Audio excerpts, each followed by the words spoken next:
कि कलौ नारायणं देवं यजते यह सधर्म भाग दामोदरम हृषिकेशम पुरहूतम सनातनम। ये कलयुग पहला काम करता है, बुद्धि में बैठकर बुद्धि भ्रष्ट कर देता है। जो भगवान श्री हरि का पूजन करते हैं हर समय नाम जप करते रहते हैं, कृष्ण दामोदर हृषिकेश अच्युत राम नारायण राधा राधा राधा, ये कलयुग उनकी बुद्धि भ्रष्ट नहीं कर पाएगा। देखो, बुद्धि को अपने भ्रष्ट होने से बचाना है तो नाम जप करते रहे, नाम जप, राधा राधा राधा, कृष्ण कृष्ण हरि दामोदर अच्युत गोविंद माधव। उन परम शांत सनातन भगवान दामोदर श्री कृष्ण का जो स्मरण करता है तो श्री कृष्ण उसके हृदय कृत्वा परम शांतम जितमेव जगत्त्रयम, उसके हृदय में ऐसा बल दे देते हैं कि वो त्रिभुवन पर विजय प्राप्त कर लेता है। जिसकी बुद्धि हर समय भगवान का नाम उच्चारण करती रहती है और हरि का पूजन करती है तो भगवान उसके हृदय में इतना बल देते हैं कि त्रिभुवन पर विजय प्राप्त कर लेता है। हृदय कृत्वा परम शांतम जितमेव जगत्त्रयम कलिकालो रगादंशात किलविषात कलकूटतः हरिभक्त सुधाम पीत्वा उल्लंघ्यो भवति द्विजः किम जपैर श्री हरेर नामो गृहीतम यदि मानुषै। यदि हरि का स्मरण न किया जाए, हरि भक्ति न की जाए तो एक कलयुग रूपी सांप ऐसा डस लेता है, ऐसी बुद्धि भ्रष्ट हो जाती है कि वो भयंकर विष चढ़ जाता और सर्वनाश का खेल खेलता है। इसीलिए मानव देह को प्राप्त हे मनुष्यों, तुम केवल नाम का आश्रय ले लो तो ये कलिकाल कुछ नहीं कर पाएगा। केवल नाम, कलयुग में नाम का ही एकमात्र साधन है, साध्य है। कलयुग केवल नाम आधारा, सुमिरी सुमिरी भव उतर ही पारा। एकमात्र उपाय है नाम, नाम। हरिभक्तिश्च लोकेत दुर्लभा हि मतामम हरौ यस्य भवेद भक्ति सकृतार्थो न संशया। मेरे विचार से कलयुग में अब कोई साधन ऐसा श्रेष्ठ नहीं रह गया जो भगवत प्राप्ति करा सके। पक्का ये बहुत अनुभव से देख रहे हैं, बड़े बड़े महतजनों का संग हो रहा है अब भी। तो जब आते हैं तब पता चलता है नाम जब निरंतर नहीं है तो अशांति है मन में, सब साधन करते हुए। मेरे विचार से इस संसार समुद्र से पार होने में कलयुग का बहुत बड़ा सहयोग है यदि नाम जप किया जाए। नाम जप बहुत, गुरुवाणी में जितने महापुरुषों के वचन पढ़े और शास्त्रों में जितने, सब में नाम की महिमा। नाम ही कलयुग में उद्धार कर सकता है। नाम को पकड़ो, नाम को पकड़ो, इधर उधर भटको मत। निस्संदेह कृतार्थ हो जाएगा जिसके हृदय में भगवान का नाम चल रहा है। कर्मानुष्ठान भगवान को प्रसन्न कर सके वैसा नहीं रह गया, क्योंकि पूजा आदि के लिए जो पदार्थ चाहिए, जब दाल भी रंगी आ रही है, कैसे हम विश्वास करें अपने प्रभु के लिए आराधना। एकमात्र नाम उपाय रह गया कलयुग में। ये कलिकाल मलायतन मन कर देख विचार। पक्का समझ लो, इधर उधर मत भटकना। भगवान को संतुष्ट कर लिया तो सब कुछ प्राप्त हो जाता है। और संतुष्ट कैसे भगवान होते हैं? प्रेम लक्षणा भक्ति से। प्रेम कैसे होता है? तो सेवक जी महाराज कह रहे हैं, प्रेम मूल यह नाम है, प्रेमी रसिक जपत यह नाम, प्रेम मगन निज बन विश्राम, श्री हरिवंश जहां रहे। नाम ही प्रेम मूल है। जितना नाम जप करोगे, भजन नसेनी प्रेम की, प्रेम की ऊंचाई पर चढ़ने के लिए भजन नसेनी है। और गोस्वामी जी ने तो एकदम खोल के कह दिया कि बारी मथे घृत हो ये बरु, सिकता ते बरु तेल, बिनु हरि भजन न भवतरी या सिद्धांत अपेल। बहुत सुख मिला था जब कल स्वामी राम मंगलदास जी की बाणी 30 मिनट नाम कीर्तन करे तो कहते थे हमारा विश्वास है कि उसको भगवत प्राप्ति हो जाएगी, क्योंकि वो जानते हैं एक नाम की महिमा को। जिनकी प्रसन्नता हो जाने पर ब्रह्मादि बड़े बड़े लोकपाल उसका सहयोग करते हैं, जिसके ऊपर भगवान प्रसन्न है। इसलिए मैं जनार्दन भगवान के युगल चरणों का सदैव स्मरण करता हूं। जगत बंद जनार्दन शरणागत वत्सल जगत पिता श्री कृष्ण को पुकारता हूं। जो स्मरण करता है, जो पुकारता है, तो इतीरयंती मर्त्यानते सामने रहे गति, वो कभी नरक नहीं जा सकता जिसने एक बार भी भगवान को पुकारा है। जैसे कोई कहे ऐसा कैसे हो सकता है? भैया एक रजिस्टर मान लो आप, पूरे रजिस्टर में पाप पाप पाप लिखा है। एक बार लिखा है, किसने कहा हरि एक बार राधा, एक बार हरि एक बार राधा का, तो उसका हिसाब, चूंकि परम धर्मात्मा है, 12 महाभागवतों में धर्मराज जी हैं, वो जानते हैं भगवान नाम की महिमा क्या है, इसलिए वो नरक नहीं जाएगा। एक नाम जापक, ये इतनी महिमा, ऐसे नाम को हम निरंतर क्यों नहीं एकत्रित करें? जिसने मनुष्य जन्म लिया और भगवान का नाम नहीं लिया, तो ये कलिकाल रूपी भयानक समुद्र में पाप रूपी ग्राहों से भरा हुआ है, विषयाशक्ति रूपी भंवर है, और अज्ञान रूपी फेन है, महादुष्टता रूपी सर्प है। ये नष्ट कर देता है, नष्ट कर, पूरा जीवन नष्ट हो जाता है। जो भगवान के भक्तों का संग करके मानो नौका में बैठ गए और हरिनाम कीर्तन, मान लो निरंतर नाम जप कर रहे हैं, नाम कीर्तन कर रहे, तो नौका प्रतिपल चल रही, समुद्र से पार हो रही। जो लोग बुरी बुरी बातें सुनने में सुख का अनुभव करते हैं, बुरे दृश्य देखने में सुख का अनुभव करते हैं, मोबाइल बहुत बढ़िया चीज है। लाखों लोग मोबाइल सुनकर दोष से रहित होकर निर्दोष स्थिति की तरफ जा रहे हैं। कहां कहां दूर दूर देश से भगवत चर्चा सुन रहे हैं। और मोबाइल बहुत बुरी चीज है। एकांत जिसके लिए हमने वैराग्य लिया, वही एकांत नष्ट करने के लिए एक मोबाइल काफी है। वो पूरा प्रपंच आपको दिखा के नष्ट कर दे। अब पसंद ये करना है कि सतमार्ग में जाना है या असतमार्ग में, दोनों चीजें उसमें है। ऐसे सद्गुण और दुर्गुण पूरी सृष्टि में भरे हैं। सद्गुण लेने वाला संत हंस है, दुर्गुण लेने वाला अपने स्वभाव से ले रहा है। भगवान ने रचना सब कुछ की है। जड़ चेतन गुण दोष में विश्व कीन करतार, संत हंस गुण गाए पे परिहरिवार विकार। मोबाइल ही दोषी नहीं है, दोषी आप है। मोबाइल से आप भगवत चर्चा क्यों नहीं सुने, भगवत चरित्र क्यों नहीं सुने, भगवान नाम महिमा संतो एक से एक महापुरुषों के वचन है, वो सुनकर अपना कल्याण क्यों नहीं किया, बुरी बातें क्यों देखी? तो जो नाम जप नहीं करते, कलयुग उन्हें बुरी बातें सुनाएगा, अच्छा लगेगा, बुरी बातें दिखाएगा, अच्छा लगेगा। वो बुरे आचरण करेंगे, गर्व करेंगे कि मैंने बुरा काम किया। इसलिए विषयाशक्ति से, बुरे आचरणों से बचने के लिए भगवत कथाएं सुनो, भगवत लीला चरित्रों का मनन करो, खूब नाम जप करो।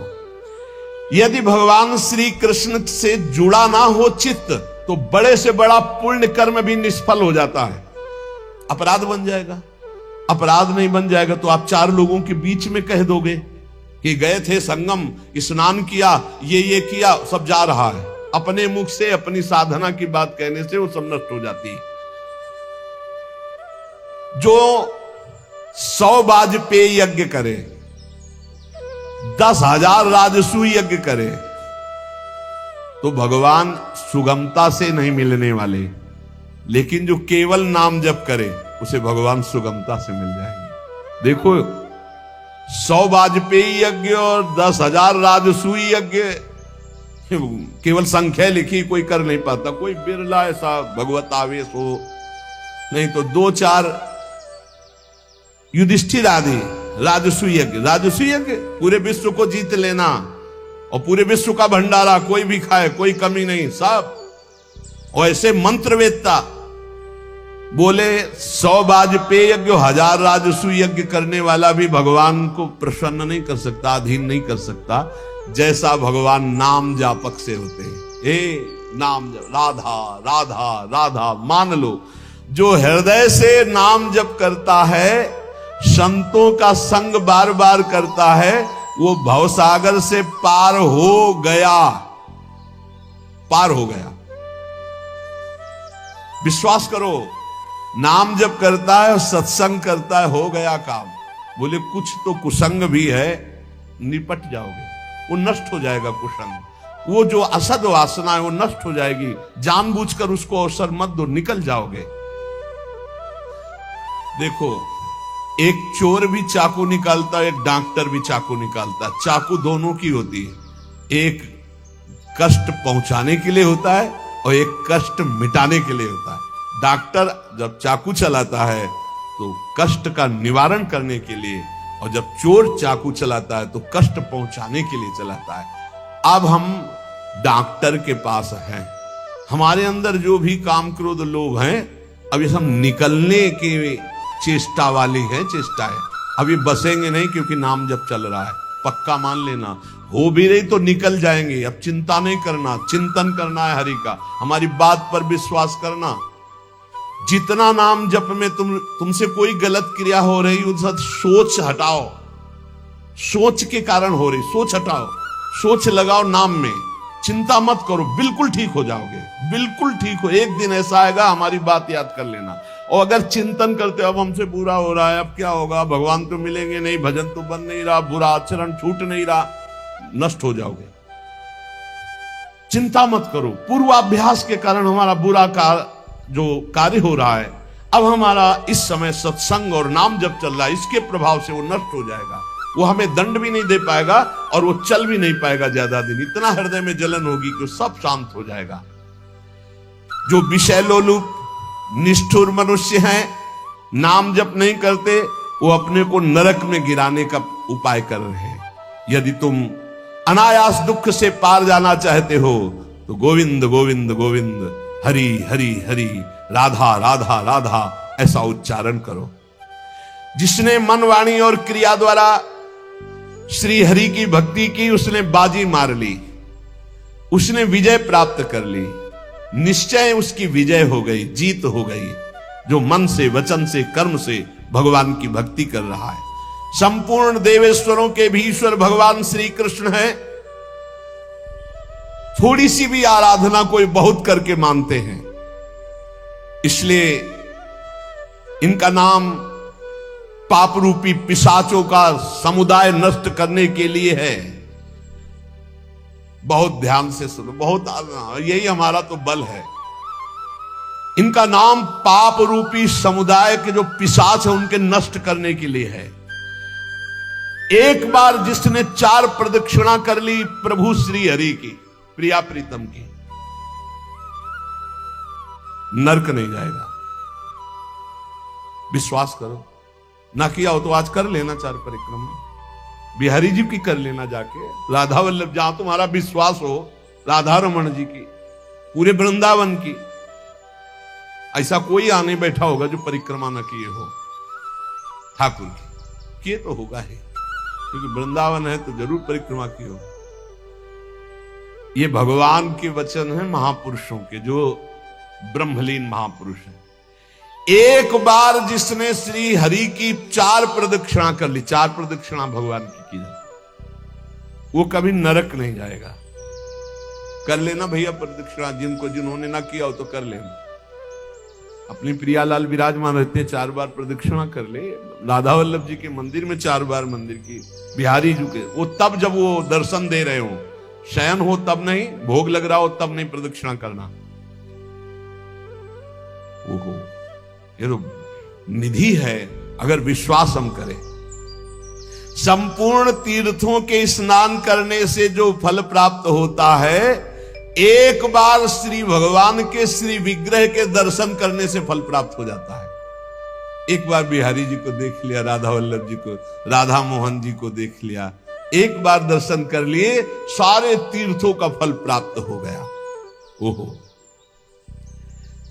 जो प्रभु का नाम जप कर रहे हैं, सारे अनुष्ठानों का फल प्राप्त हो गया। बोले पुरस्चरण गायत्री अनुष्ठान, महामृत्युंजय मंत्र, अमुक मंत्र, अमुक मंत्र, सब का अनुष्ठान का फल प्राप्त हो गया जो नाम जप कर रहे हैं। हे द्विजवरो, मेरी बात पर विश्वास करो, जो भगवान श्री कृष्ण के चरणों में चढ़ी हुई तुलसी दल को प्रभु की प्रसादी है। यमराज के प्रचंड विकराल यमदूतों का कभी उनको मुख दर्शन करने नहीं पड़ेगा। एक बार तुलसी प्रसादी सूंघ लेना भैया, जाके बिहारी जी के, राधा वल्लभ जी के चरणों से ले लेना, बच जाओगे। ऐसे सूंघ लिया, हम तो सिराने ही रखते हैं, इधर करवट लियो तो सूंघो, इधर करवट लियो तो। ये जो प्रसादी पुष्प माला जाती है ना, ये सिराने रखते हैं अपने, यही हमारे बल है। और सुनो, एक बार जो हमारे श्री कृष्ण को साष्टांग प्रणाम कर लिया, वो पुनः माता के गर्भ में नहीं जाता। कर लेना भैया साष्टांग दंडवत जाकर, एक एक बार की बातें हैं। ये तो कई बार सुना चुके हैं भीष्म स्तवा में, एकोपि कृष्णा कृतः प्रणामो दशाश्वमेधा भृतेन तुल्या दशाश्वमेधि पुनरेपि जन्म कृष्ण प्रणामी न पुनर्भवाए।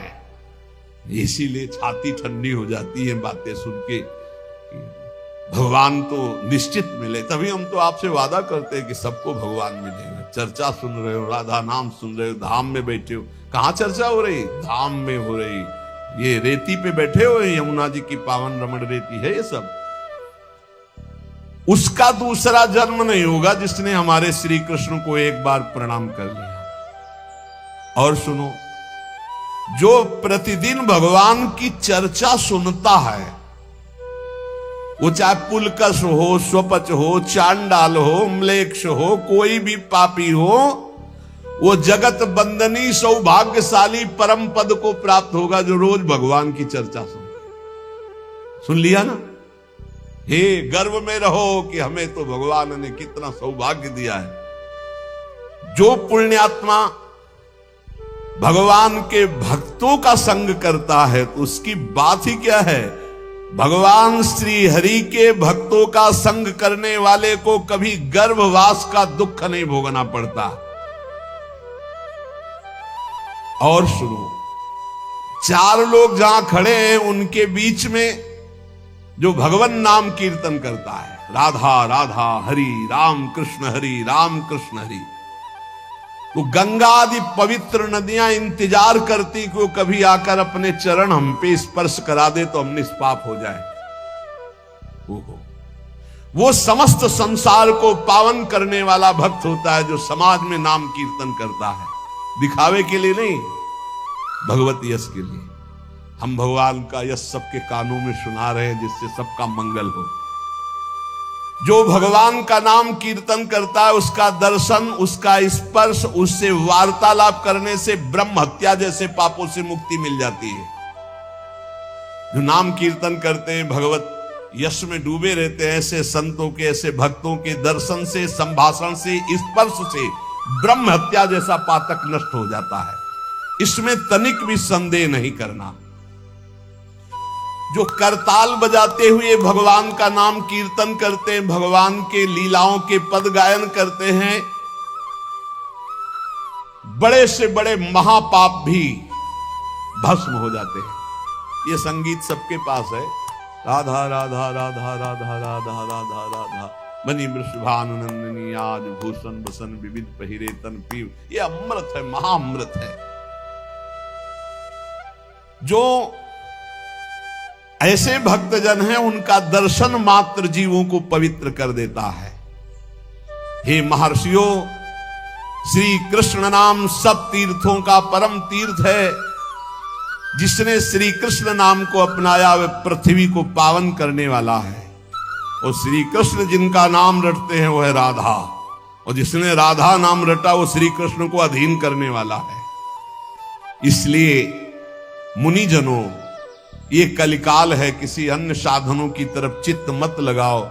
प्रभु की प्रदक्षिणा करो, प्रभु की सेवा करो, प्रभु को नमस्कार करो, प्रभु की ही आराधना में रहो। जो थोड़ी सी भी पूजन की वस्तु प्रभु श्री कृष्ण को प्रेम से समर्पित करता है वो तीनों लोकों का स्वामी हो जाता है। भगवान महेश्वर अपने एक ही भाव को प्रदान करते हैं, वो भगवान के सायुज्य मोक्ष को प्राप्त होता है। जैसा भगवान का वैभव ऐसा उसका वैभव।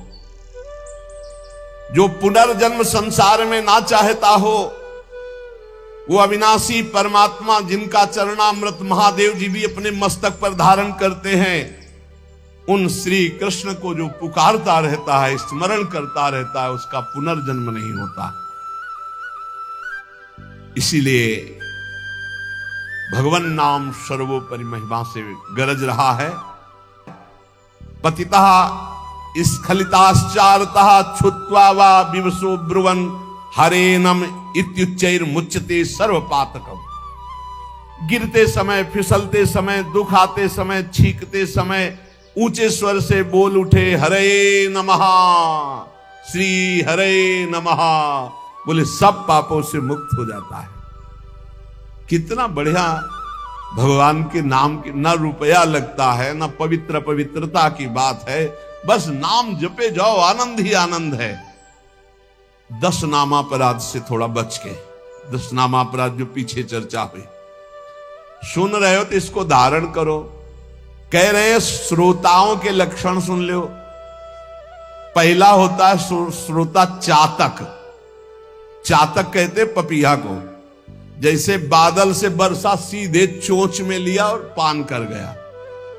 उसी प्रकार जो श्रोता वक्ता के मुख की तरफ एकाग्र दृष्टि से देखता रहता है और जो शब्द निकलते हैं उनको पकड़ा पी गया अंदर, उसे चातक श्रोता कहते हैं।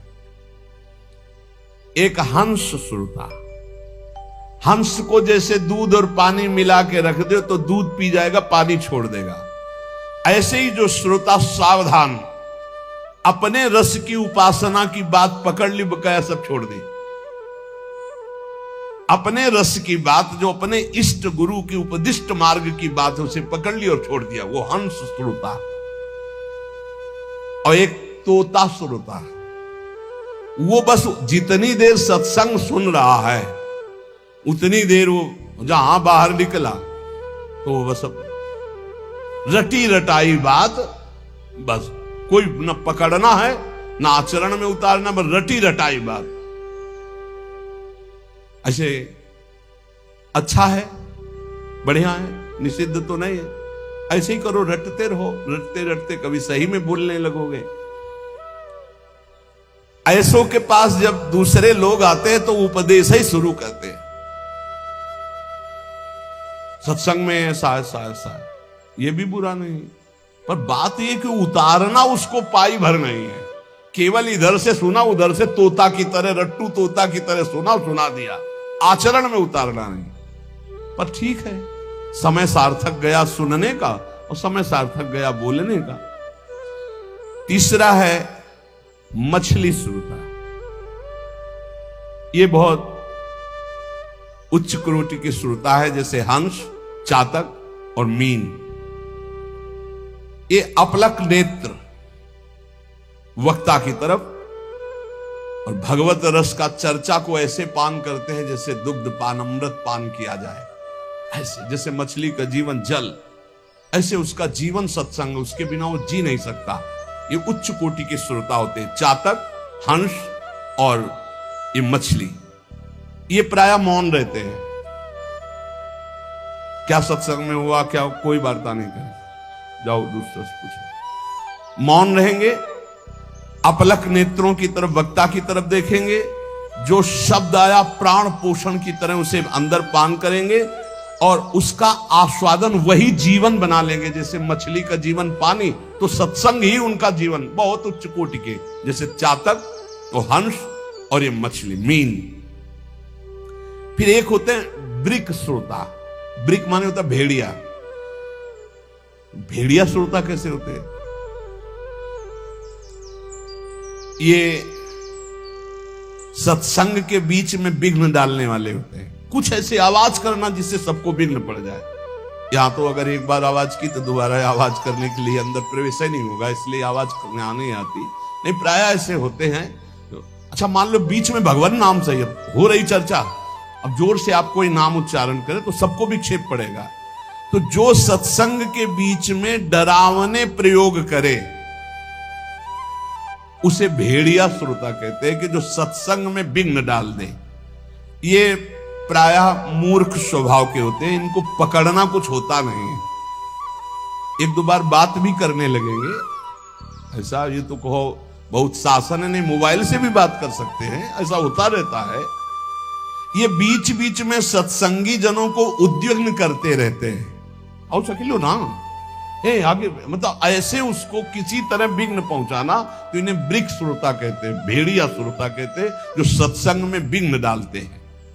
और एक भुरुंड जाति का पक्षी होता है, भुरुंड, उसका क्या होता है, वो केवल शिक्षाप्रद वाक्यों को पकड़ता है और दूसरों से भनाता है, उसे भुरुंडी श्रोता कहते हैं। भुरुंडी, आज ये सुना ऐसे, अब वो छाप मारेगा दूसरों के ऊपर जा जा करके, लेकिन अपने आचरण में नहीं लाना, केवल वो शब्द पकड़ रहा है दूसरों के ऊपर छाप मारने के लिए।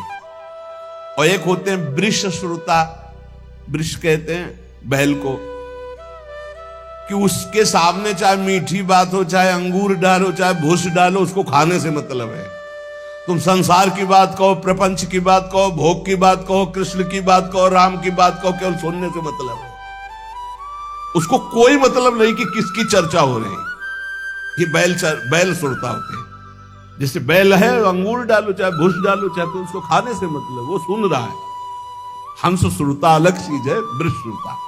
फिर ऊंट श्रोता, उष्ट, ये क्या होता है, अच्छी बात को छोड़ करके ये कांटे वाली चीजें खाना पसंद करता है। ऊंट जो है ना, बम्बूल, ये सब ऐसे, नीम बम्बूल ऐसे।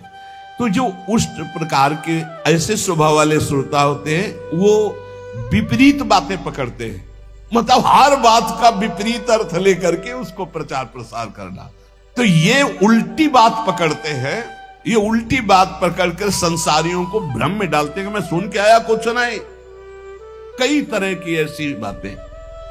और एक होते दरिद्री श्रोता, बहुतायत होती है। तो भक्ति, महारानी, ज्ञान और वैराग्य सब सभा में आते हैं महात्मा, तो दरिद्रता भी आती है कि हमको भी तो जगह मिलनी चाहिए। तो उसको जानते हो कहां जगह दी गई, दरिद्री श्रोता के पास। कौन दरिद्री श्रोता है, रात भर सोता है, फिर सत्संग में आके श्रोता नहीं, फिर भी सोता है। बोले है तो श्रोता पर रहता है सोता। कैसे सोता है, दलिद्र, जो दलिद्रता होती है वो टहलती है। तो जो चौकस ऐसे एकदम बैठे हैं, उनको प्रणाम करती, हमारे लायक तुम नहीं हो। ज्ञान भक्ति वैराग्य होते हैं, तुम विराजमान हो। वो देखती कि कोई हमें तो बुलावे, तो जा कहता है बोले ये जगह है, ये हम बैठ जाएंगे। लार बह रही है, ऐसा लग रहा बड़ा गूढ़ सत्संग सुन रहे हैं, और वह झटके से मारते चले जा रहे। ये है दरिद्री श्रोता। इसमें नाम ज्यादा आ जाएगी, बस संभल के रखना। हाँ, सत्संग में इंद्रियां समाहित होती हैं। यदि वो सतोगुणी है तो वो सत्संग में भाव में आ जाएगा, और यदि तमोगुणी है तो नींद में चला जाएगा। इस सत्संग का प्रभाव होता है। जिसे कहीं न नींद आती हो, उसको सत्संग में बैठा दो, सो जाएगा पक्का। सच्ची बात कहते हैं, हंसी हंसी में सच्ची बात कहते हैं। और भक्ति ज्ञान वैराग्य सामने रहते हैं, जहां वो शांत होकर, जैसे हंस, मीन, चातक, ऐसे तो भक्ति ज्ञान वैराग्य उसके हृदय में वास करते हैं।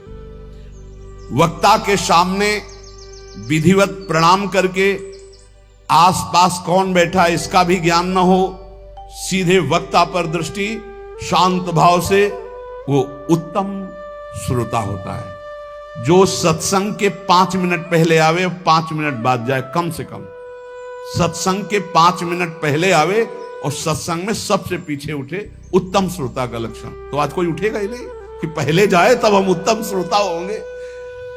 अब वक्ता का लक्षण क्या है? वक्ता का लक्षण है जिसका मन भगवान में महत्व रखता हो, रुपए में नहीं। जिसका मन भगवान में महत्व रखता हो, तभी तो भगवत चर्चा होगी। जो भगवान की चर्चा किसी भी मोल में बेचने के लिए तैयार नहीं है, क्योंकि भगवान की महामहिमा को, भगवान के नाम को पैसे से खरीदा नहीं जा सकता। लेकिन यदि हमने मुख से बेच दिया तो माना जाएगा। उत्तम से उत्तम श्रोताओं को चाहिए कि जितनी सामर्थ्य हो, फल, पत्र, पुष्प, संपत्ति आदि भगवान की कथा में अर्पित करें, बढ़िया भाव है, करना भी चाहिए। लेकिन प्रवक्ता को चाहिए कि वो बेचे ना, वो भगवत चर्चा को एक संख्या में ऐसा ना करे। यहां उत्तम प्रवक्ता की बात कह रहे हैं। जैसे किसी का प्रश्न रहता है फिर तो कोई चढ़ाएगा ही नहीं, तो हम किसी के चढ़ाने की अगर उस पर जीवित है तो भगवान की महिमा को हम क्या जाने?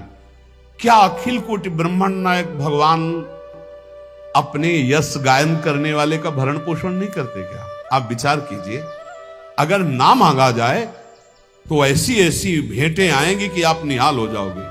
कभी नहीं मांगते थे श्री रामचंद्र डोंगरे जी महाराज, और बड़े बड़े अनुष्ठान चलते थे उन्हीं के चढ़ावे से। जितना चढ़ा उठ के चल दिया, कुछ नहीं लेते थे। और बड़े बड़े अस्पताल, विद्यालय, ये सब उन्हीं के। बहुत, अरे देनहार कोई और है, देत रहते दिन रैन। आगे कह रहे हैं जो सबका सुहृद होता है और जो तत्व बोध होता है, अपनी युक्तियों से भगवत वाक्यों को समझा सकता है, जो दूसरों को शब्दों का तत्वबोध कराने में चतुर हो और मुनि युक्त हो, मननशील हो, स्वयं मनन करने वाला, मंत्र जप करने वाला, पवित्र अनुष्ठान करने वाला और सबको सम्मान देने वाला हो, ऐसा स्कंद पुराणांतर्गत महात्म्य में लिखा हुआ है कि सबसे श्रेष्ठ प्रवक्ता वही माना जाता है जो भगवान की चर्चा भगवत प्रसन्नता के लिए, जगत कल्याण के लिए, जगत मंगल के लिए और स्वाभाविक जो भेंट चढ़ जाए, देखो इसका फल भी होगा। नित्य निरंतर जो भगवान की कृपा है वो उसके ऊपर बरसेगी, विश्वास कर लो। हमने पूज्य श्री तुकाराम जी के पावन चरित्र में उनके उपदेश में पढ़ा था, हितधाम में चर्चा की थी। शास्त्र में जो उत्तम प्रवक्ता का लक्षण है वो ये है कि अर्थ के द्वारा अपनी भगवत चर्चा को बेचना शब्द ना करके जो चढ़ जाए भगवान की इच्छा से। ये भागवत सर्व समर्थ है, धुंधकारी को भगवत प्राप्ति करा दी 7 दिन में। श्रोता और वक्ता दोनों जैसा शास्त्र में लिखा है। श्रोता समर्पण करने में संकोचन करे और वक्ता उदारता पूर्वक भगवान की चर्चा करे, भूरिदा जना, तो जगत मंगल हो जाए, ऐसा इसमें। मेरे बड़े भाग्य कि मुझे विनय करने का सौभाग्य कहाँ मिला? प्यारी जू के चरणों में। अहो भाग्य, प्यारी जू के चरणों में विनय करने का हमें सौभाग्य मिला। मेरी तो सब बन गई, तो बड़ाई क्या है?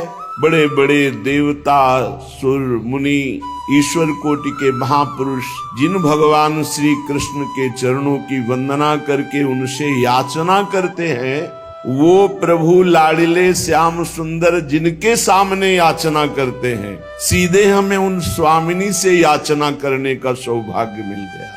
उन स्वामिनी जी से विनय करने का सौभाग्य मिल गया। मैं अपने मुख से अपने भाग्य की बड़ाई कर रही हूँ कि मैं श्री स्वामिनी जी की भिखारी हूँ, अन्य की नहीं। तो आपने श्यामा जी के चरणों में विनय करके क्या मांगा? यही कि और की तरफ कभी हमारी वृत्ति भी ना जाए, ये मांगना। जीवन बहुत थोड़ा है, कलिकाल की मलिन वृत्तियां बढ़ती चली जा रही हैं। इस जन्म में यदि हमें भगवत प्राप्ति नहीं हुई तो इस घाटे की पूर्ति किसी भी योनि में नहीं होगी। हमारे में साधन बल है नहीं, तो हम कृपा बल के आश्रित होकर कृपा सिंधु लाडली जू के चरणों की शरण में हो जाएं। श्रीपाद प्रबोधानंद जी महाराज कह रहे हैं, जो अपने अंग कांति से, सौंदर्य शोभा से जितनी ब्रज युवतियां हैं उन सब के मान का मर्दन किए हुए हैं। ब्रजनो तरुणी कदम्ब मुकुटमणि श्यामाज बनी। जितनी ब्रज युवतियां उनमें मुकुटमणि हमारी श्री श्यामाजू हैं। और श्री मनमोहन, मुनि मनमोहन, सुमन मनमोहन लालजू भी जिन मोहिनी प्रियाजू की मंद मुस्कान में बिके हुए हैं, ऐसे महामोहन अंगकारी जो रतिपति सहित करोड़ करोड़, रतिपति कामदेव, रति सहित कामदेव को करोड़ों को अपनी तिरछी चितवन से मूर्छित कर दे, वो लालजू महाराज हैं। और ऐसे लालजू को जो अपनी मंद मुस्कान में अधीन किए हुए हैं, लालजू बिना मोल के बिके हुए हैं, अखिल कोटि ब्रह्मांडाधिपति श्री मोहिनी प्रियाजू के एक इशारे पे हमारी तो बन गई। हम ऐसी श्री राधा किशोरी जू को अपने हृदय से स्वामिनी स्वीकार कर लिए, ये हमारी बन गई, क्योंकि अखिल कोटि ब्रह्मांडों का निर्णय करने वाले प्रभु हमारी प्यारी जू के अधीन है और हम जैसे भी अपनी प्यारी जू के हमारी बात बन गई।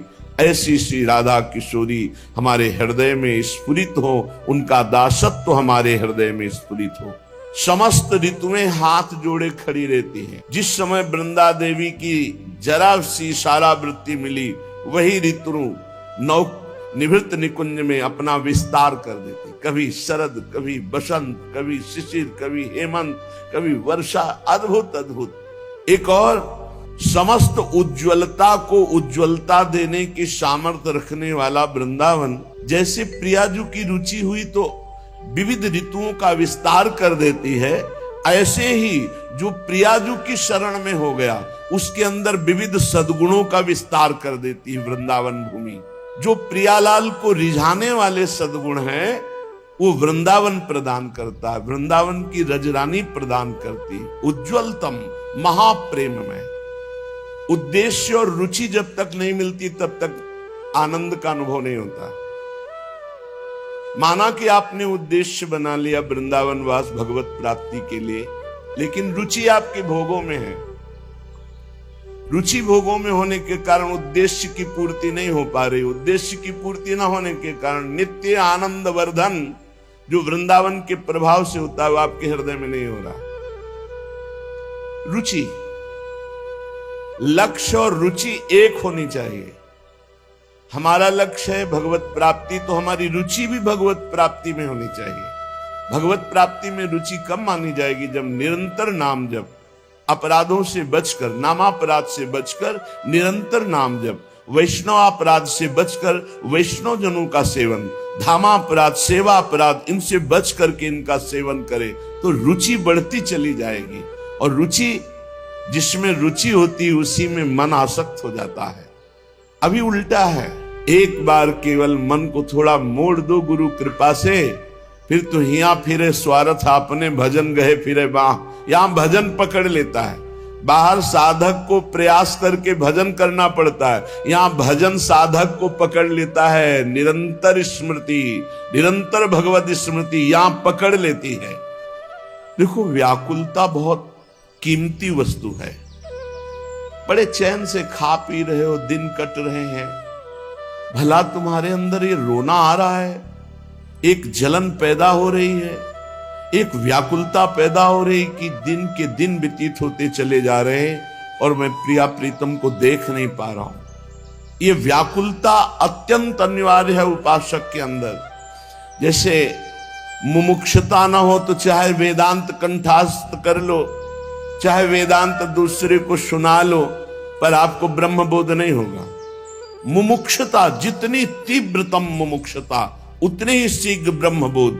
ऐसी जितनी व्याकुलता, जैसे भूरी सखी की हर पद में देखो रो रही, हर पद में व्याकुल हो रही। नाप के देखो अपने हृदय में थर्मामीटर डालो, व्याकुलता कहाँ है? भोगों की, धन की, मान की, जीने की, नाना प्रकार की विलासिता की, श्याम सुंदर प्रियाजू से मिलने के लिए व्याकुलता। भगवान व्याकुलता से मिलते हैं, चाह को, इतनी प्रबल चाह कि जिया न जाए, इसी को व्याकुलता कहते हैं। जब किसी को भगवत प्राप्ति की इच्छा प्रकट होती है, आवश्यकता प्रकट होती है, चाह प्रकट होती है, व्याकुलता प्रकट होती है, तो उसके हृदय में ना मिलने पर दुख होता है। भगवान के अंदर कोई चाह नहीं है। कई बार सत्संग में सुन चुके हैं, आपकी चाह ही भगवान के अंदर चाह बनती है आपसे मिलने की। आप जितना विकल होंगे उतने ही वो विकल हो जाएंगे आपसे मिलने के लिए। भगवान अमना है, आपका मन ही वहां जाकर भगवान का मन बनता है और भगवान के मन के अंदर आपसे मिलने की चाह पैदा, वो अमना है, वो अचाह है, वो पूर्ण काम है। भगवान का मिलना बहुत सुलभ है। भगवान किसी कर्म के फल से नहीं मिलते कि ये कर्म किया तो इसका फल हुआ भगवत प्राप्ति। भगवान चाह से मिलते हैं, व्याकुलता से मिलते हैं, रुदन से मिलते हैं। ये सारे कर्म इसलिए कहे जाते हैं कि तुमसे पाप कर्म ना बने, और जब पवित्र हृदय होगा तो भगवत प्राप्ति के मिलन की चाह प्रकट हो जाएगी, रोना आ जाएगा। भगवान मिलते हैं रुदन से, चाह से, व्याकुलता से, लालसा से। संसार के जितने भोग पदार्थ, अवस्था, स्थितियां, प्राणी, ये सब कर्म से मिलते हैं।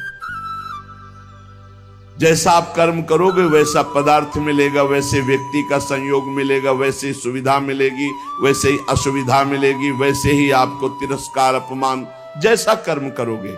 लेकिन भगवत प्राप्ति कर्म का फल नहीं है। धन की चाह, मन की चाह, मान की चाह, अधिकार की चाह, सब कर रहे हैं। मन की चाह ये मिल जाए, वो मिल जाए। मिल रहा है क्या? मिलेगा उन्हीं को जो वैसे सुकृत वाले कर्म किए हैं। रात दिन सब चाह में ही फंसे हुए हैं, परंतु सबकी चाह नहीं पूर्ति होती। संसार की चाह से निराश होकर भगवान की चाह मात्र करने से भगवान की प्राप्ति हो जाती है। भगवान की मिलने के लिए, चाहे वो चांडाल हो, चाहे स्त्री हो, चाहे पुरुष हो, विद्वान हो, मूर्ख हो, भगवान ये नहीं देखते कि ये कौन है। बहुत सुंदर बात है। और भगवान ये नहीं देखते कि आज के पीछे इसका इतिहास कैसा रहा है।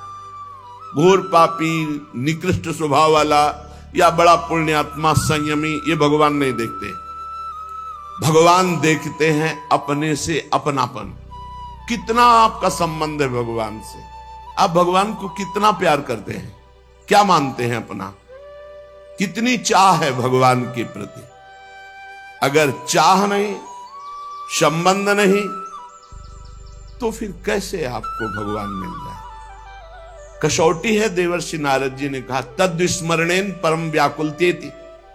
प्रभु का जो थोड़ा भी विस्मरण हो जाए तो परम व्याकुलता पैदा हो जाए। कैसी व्याकुलता? धिक्कार पैदा हो जाए अपने अंदर, कैसे मैं प्रभु को भूल गया। यदि आप भगवत प्रेम चाहते हैं, भगवान का भजन चाहते हैं, भगवान से मिलना चाहते हैं, तो इसके लिए एक ही बात है, छटपटाहट, व्याकुलता आपके मन में होनी चाहिए। अगर नहीं होती है, आप भगवान को नहीं चाहते हैं, भगवान के लिए रुदन हृदय से नहीं करते हैं, तो सीधी बात है, आपको भगवान नहीं मिलेंगे। क्योंकि भगवान चाह, जिसके हृदय में व्याकुलता, उससे भगवान मिलते हैं। अगर व्याकुलता नहीं तो इसका साफ साफ अर्थ है, आप कहीं सुखी हो रहे हैं, कहीं राजी हो रहे हैं, तो भगवान क्यों आवे। भगवान से मिलन की चाह पैदा करना है साधना। भगवान चाह से मिलते हैं। भगवान के मिलने की एक ही मात्र उपाय वृत्ति है, व्याकुलता, रुदन, लालसा इतनी प्रबल अब जिया ना जाए। प्रेम की चाह, भगवान के मिलन की चाह जब तीव्रतर से तीव्रतम अनन्य हो जाएगी,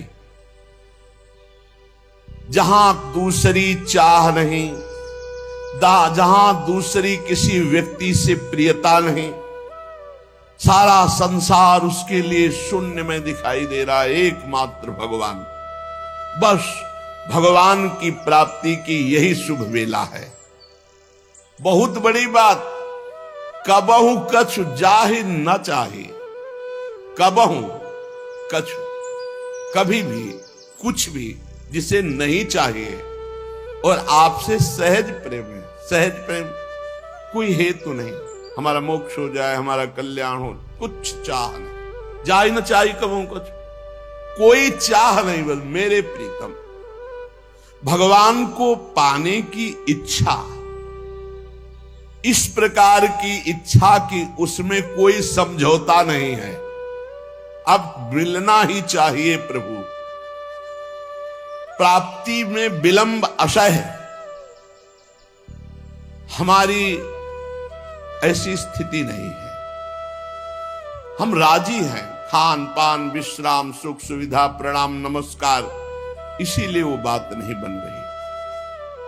धिक्कार है अपने को, यदि सत्संग मिला मानो देह मिली, भजन की महिमा सुनने को मिली, और फिर हम कहते भजन में मन नहीं लगता। मन लगने ना लगने से क्या, रात दिन भजन करो अभी मन लग जाएगा। जरा सी वृत्ति भजन से ऐसा लगा सूरदास जी को कि हट गई क्या, तो धिक्कार देने लगे। मौसम कौन कुटिल खल कामी, जिन मुको तन दियो ताको न भजन कियो ऐसो नोन हरामी। कौन सी ऐसी वस्तु प्रिय लगी, कौन सी ऐसी घटना प्रिय लगी जिससे भगवान का विस्मरण हो गया। नित्य कर्म का जो नियम दिया जाता है वो भजन में प्रवेश पाने के लिए।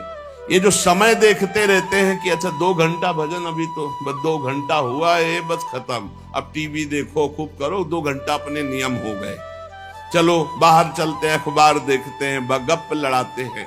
हम इन ऐसे लोगों की बातें नहीं कर रहे, भाई जी महाराज कह रहे, हम उनकी बातें कर रहे हैं जो भगवान की प्राप्ति करना चाहते। जबरदस्ती हर समय लाख लोग, इसका कोई संख्या का मतलब नहीं। तो हमारा स्वभाव बन जाए कि रहा ना जाए बिना भजन के, हमारा जीवन भजन बन जाए। मत प्राणाहु से ही कहते, हर श्वास में भगवान का स्मरण। विलक्षणता उसी में आती जो निरंतर भजन परायण रहता है। भगवान का स्वभाव, भगवान की महिमा, भगवान का प्रभाव उस भक्त के हृदय में उतरने लगता है जो निरंतर भगवत चिंतन परायण रहता है। यहां सावधानी रखनी है। भजन परायण होने पर भी हमारे अंदर चाह नहीं पैदा हो रही तो कोई न कोई हम में त्रुटि हो रही है। जिसको अपने साध्य का पता है, मेरा साध्य क्या है, श्यामा श्याम, तो फिर राजी कैसे हो रहे हो और से? जब तुम्हारा साध्य श्यामा श्याम है तो तुम राजी कैसे हो रहे हो और बात से, धन से, संपत्ति से, प्रणाम से, नमस्कार से? जब तुम जानते हो ये मिथ्या है, तुम्हारा साध्य परमात्मा है, तो तुम परमात्मा के सिवा अन्य किसी से कैसे राजी हो गए? साधना की विघ्न जिनसे हमें बचना है, ये विघ्न है। अपने आराध्य देव साध्य के बराबर किसी को नहीं रखना। साध्य की ओर जिसकी दृष्टि नहीं है वो साधक किस बात का? अपने को जो एकांत रूप से भगवत प्राप्ति के मार्ग में चलाया है उसी को साधक कहते हैं, और जो हर समय साध्य को लक्ष्य रखता है वही साधक, प्रवीण साधक है। अपने कार्य में, अपनी साधना में, अपने मार्ग में दूसरे की तरफ ताको झाको मत, चुपचाप चलते रहो। साधक को हमेशा ध्यान रखना चाहिए, हमें कभी लक्ष्य को भूलना नहीं है। हमारा लक्ष्य क्या है? दूसरी किसी वस्तु, व्यक्ति, चीज का चिंतन ना होने पावे। जहां जहां मन जाए वहां वहां से हटा करके अपने लक्ष्य में, अपने प्रभु में। साधक धैर्यवान होना चाहिए, विश्वासी होना चाहिए, विचलित नहीं हो जाना चाहिए कि अरे बहुत प्रयास किया मन नहीं लगा। नहीं, हम प्रयास करते रहेंगे। साधक जब इस मार्ग में चलता है तो उसको प्रलोभन और भय, ये 2 चीजें माया भेजती है, ध्यान रखना। जब इस मार्ग में भजन की जिद पकड़ लेता है तब उसके हृदय में पूर्व में जो भोग इच्छा रही है, बहुत ध्यान से सुनना, वो फ्री भोगने को एकांत में मिलने का संयोग माया बना देगी। आपका थोड़ा सा अच्छा भजन होने लगेगा तो आपके पास भेजे जाने लगेंगे लोग।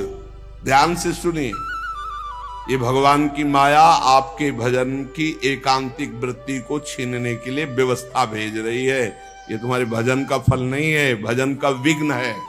साधन की सिद्धावस्था है, सबके चरणों में वंदना करो, सब इष्ट रूप है, हम सबके दास हैं। मान देने वाले, पूजा करने वाले, फूल चढ़ाने वाले, प्रलोभन देने वाले, ये तुम्हें भ्रष्ट करने आए हैं, तुम्हें ऊंचे उठाने नहीं आए। ध्यान रखना, अगर इनसे बच गया तो आगे सिद्धियां आती हैं। सिद्धियां किनको आती हैं? जो इन सब से बच गया। अगर सिद्धियों से बच गया तो बड़े बड़े देवता हाथ जोड़कर खड़े हो जाते हैं और कहते हैं आपको जो सुख चाहिए, आप देवलोक चलो, अभी आपको भ्रमण कराते हैं, आप जो सुख चाहिए। जब मृत्यु लोक चाहो, मृत्यु लोक में कोई जान नहीं पाएगा, जब चाहो देवलोक, जब चाहो जिस लोक का भोग, क्योंकि भगवान को प्राप्त करना चाहे ना। एकनिष्ठ साधक ही जीत सकता है इन प्रलोभन और भय से। अपने गुरुदेव को आदर्श मानकर बस उनकी आज्ञा पर छुप करके, अपने आप को छुपाकर भजन करके भगवत साक्षात्कार कर ले।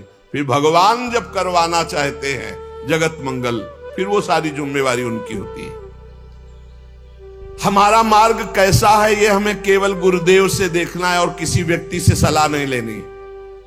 ये चतुरता उपासक की। एक भी पूरे जीवन में अपना नहीं होना चाहिए, पूरे जीवन में और पूरे विश्व में कोई पराया नहीं होना चाहिए। समझ लो, जो सबसे परे सबसे भरे उसका सेवक कितना प्रवीण होता है।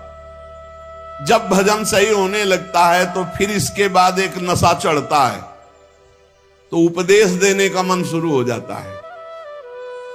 उपदेश लोगों को दे करके, अपने को श्रेष्ठ समझ करके वो भजन से उतरने लगता है।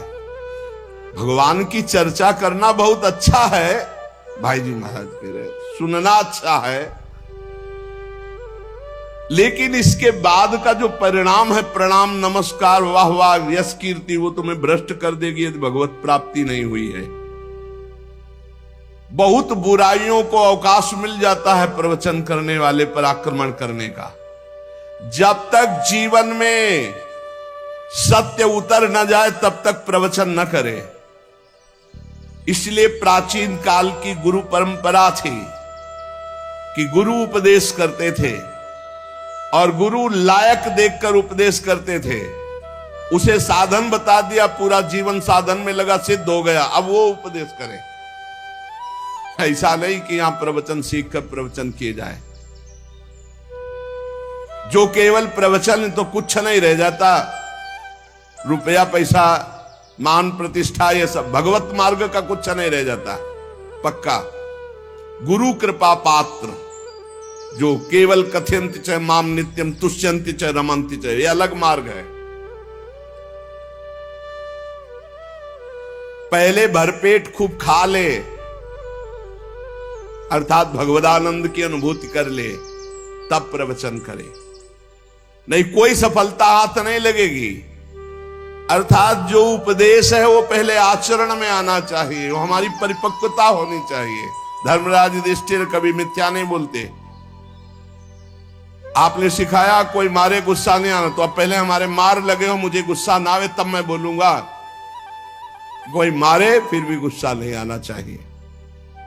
तो हर रोज हम बड़ी महिमा की बात कह रहे हैं, वही सत्संग सुनाते हैं, घुमा के, चाहे शब्दों का अंतर हो, सत्संग वही होता है। क्योंकि नई बात आएगी कहां से? शास्त्रों में जो है वही तो सुनाएंगे, परमार्थ की बातें घुमा फिरा कर हजार हजार बार वही हम कहते हैं। कहने का तरीका भले अलग हो, लेकिन हजार हजार बार वही बात हम कहते हैं। आपने स्वीकार किया जगत मिथ्या है, भगवान सत्य है, स्वीकार किया आज तक? नहीं। स्वीकार किया सब में भगवान ही भगवान है? नहीं। स्वीकार किया कि एक मिनट भी भजन से बिलग नहीं होना? नहीं। और यही बातें तो घुमा घुमा के कही जाती है।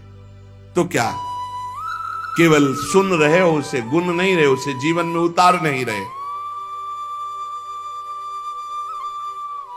उपदेशक में ये चार बातें अगर हैं तो उसका बाल बांका नहीं होगा।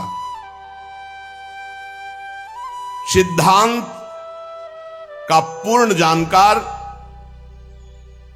और सिद्धांत पूरे जीवन में उसके उतरा हुआ होना चाहिए।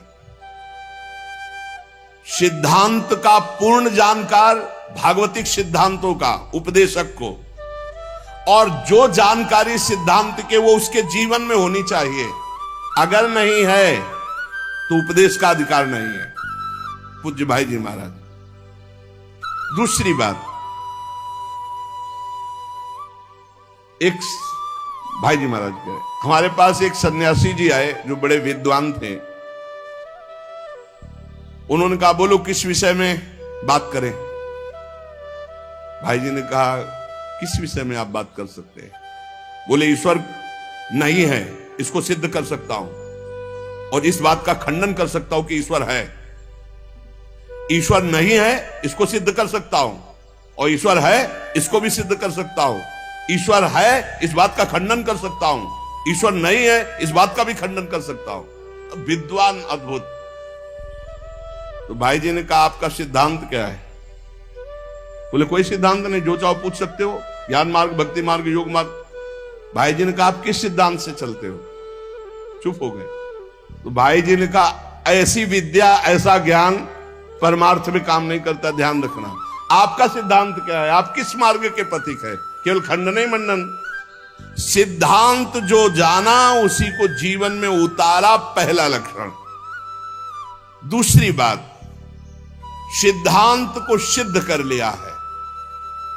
मतलब सिद्धांत सिद्ध, जैसे काम तो आसपास माताएं बहनें हैं लेकिन कभी काम वेदना नहीं, नाना प्रकार की भोग सामग्री लेकिन कोई भोग इच्छा नहीं। ये सिद्धांत सिद्ध पुरुष, उपदेश देने के लिए अधिकार। पहला जो सिद्धांत का पूर्ण ज्ञाता और सिद्धांत को उतारने वाला। दूसरा सिद्धांत उतार करके सिद्ध हुआ वो पुरुष कि अब किसी भी तरह से इसको विचलित नहीं किया जा सकता। तीसरा, अपनी जो अनुभूतियां हैं उन्हीं के अनुसार बोलना। मनमानी ने शास्त्र सम्मत वो अनुभूतियां। प्रवचन के लिए भाई जी महाराज आज्ञा कर रहे हैं कि बहुत होश से शास्त्र सम्मत और अपनी अनुभूतियों से युक्त चर्चा वो होती जिससे चित्त संसार से हटकर प्रभु में लग जाए। प्रभु का मनोरंजन, ये मनोभंजन का मार्ग है। भगवत मार्ग मन का भंजन करके जनमन रंजन भगवान में लगाने का है। चौथी बात, महापुरुषों को उपदेश, शास्त्र के सिद्धांत, स्वयं मान त्यागी, धन त्यागी, स्वार्थ त्यागी, व्यभिचार त्यागी, तब वो उपदेश का अधिकारी होता है कि जगत मंगल करने के लिए उपदेश। मान त्यागी, धन त्यागी, स्वार्थ त्यागी, व्यभिचार त्यागी, सिद्धांत को जानने वाला, सिद्धांत को मानने वाला, सिद्धांत को सिद्ध किए हुए और महापुरुषों के वचन, शास्त्र के वचन, ऐसे उपदेश किए जाते। उपदेश देना पेशा नहीं होता। हम नहीं बोल रहे, उसमें लिखा हुआ है। आजकल उपदेश के प्रवाह बह रहे हैं, उपदेश की नदियां बह रही हैं। नदी कैसी? उपदेश ही उपदेश। जो महानता अपने हृदय में उसके लिए तपस्या चाहिए, साधना चाहिए, संयम चाहिए, गुरु चरणों में बैठकर वर्षों साधन, तब वो जाकर के। एक बार हम लोग ऋषिकेश में थे, भाई जी महाराज का, वहां झाड़ियों से एक महात्मा निकले। उनके शब्दों को व्याख्यान देने का तरीका नहीं था, पर ऐसे शब्द बोल रहे थे जो एक एक शब्द भगवत प्राप्ति कराने में समर्थ था। क्यों? रात दिन भजन में डूबे हुए हैं। जहां हम केवल बोलते हैं और करते नहीं, वो हमारा बोलना नाटक होता है। जैसे कोई आद्य गुरु भगवान शंकराचार्य जी का नाटक में स्वांग करे तो शंकराचार्य थोड़ी हो जाएगा। तो जहां हम केवल बोलते हो, हमारे जीवन में, हमारे आचरण में वो बात नहीं, तो वो नाट्य मात्र होता है। बोलना और आचरण में उतारना, तब लोक रिझाने की चेष्टा ना हो तो वो साधक का भजन बन जाता है। कथयन्ति च माम नित्यम तुष्यन्ति च रमन्ति च। इसलिए साधक अपने को छपवाने से बचे, छुपाकर जब तक भगवत प्राप्ति न हो तब तक गुप्त रहे, और अपनी वासनाओं की जितनी भी लिस्ट है उनको सामने रखे, क्योंकि जैसे भजन बढ़ेगा हर वासना आपके सामने पेश की जाएगी। जो जो आपकी पूर्व वासनाएं रही, भगवत प्राप्ति के पहले वासनाओं की पूर्ति का विधान बनता है। इसलिए हर वासना की पूर्ति के लिए जो विषय आए उसका त्याग करते चले जाओ। आगे सिद्धियां आएंगी, उनका त्याग करते जाओ। आगे देवता आएंगे, उनका त्याग करते चले जाओ। तब जाकर श्री भगवान आते हैं। हमारा रोना किसी से बंद ना होने पावे, किसी भी तरह हम राजी ना हो, तब हमें प्रभु की प्राप्ति। तो हम सत्संग सुनकर सावधान होते हुए भगवत मार्ग में नाम जप न छोड़ें, तो सावधानी बनी रहेगी। हर समय नाम जप करें तो इसी जन्म में हमें भगवत साक्षात्कार हो जाए। शेष चर्चा आगे श्री आधार